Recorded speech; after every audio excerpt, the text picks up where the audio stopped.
Hey everyone, it's Evan from Savoy. I'm coming to you from Double Shot Coffee today. In our new Beyond the Kitchen series, we're getting outside the kitchen to share more about our valued partnerships so we can talk about what goes into bringing a great quality product to our valued customers. Let's start with coffee.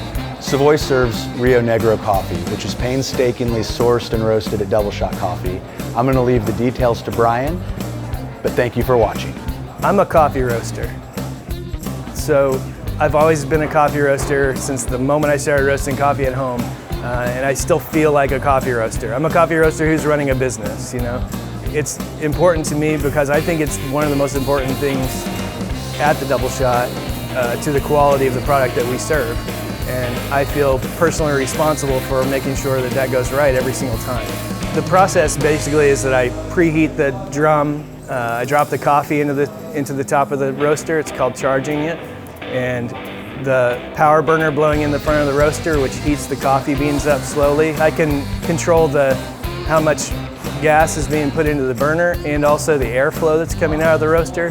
So I'm using airflow and heat to coax the coffee up at a certain range to where I think it tastes the best. So coffee's very tricky to roast. So if you bring coffee up too fast, it'll taste a lot different than if you bring it up too slow.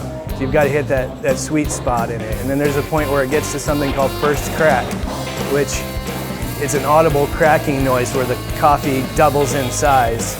That's an important part of the coffee roasting process that allows the coffee to even out and become more consistent.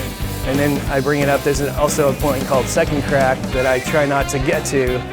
We try to get close to second crack, but not to second crack, because at that point, the coffee oils become so volatile inside the coffee bean that they're exploding and they get on the outside of the coffee and they burn, and that's all bad. So we're trying to get it into a point where I'm cooking the sugars and the oils and getting caramelization and sweetness out of the coffee without burning it. So it's tricky. And it's like a 1 to 2 degree variance at the end of the roast that makes all the difference. So there's a lot of responsibility, I feel like, whenever we get a bag of coffee, and I'm roasting the coffee here on the premises. So we're always looking for really high quality coffee that's grown at a high elevation in the tropics. Part of what I feel like the Double Shot has stood for, that has brought us above everybody else, is keeping our coffee fresh all the time.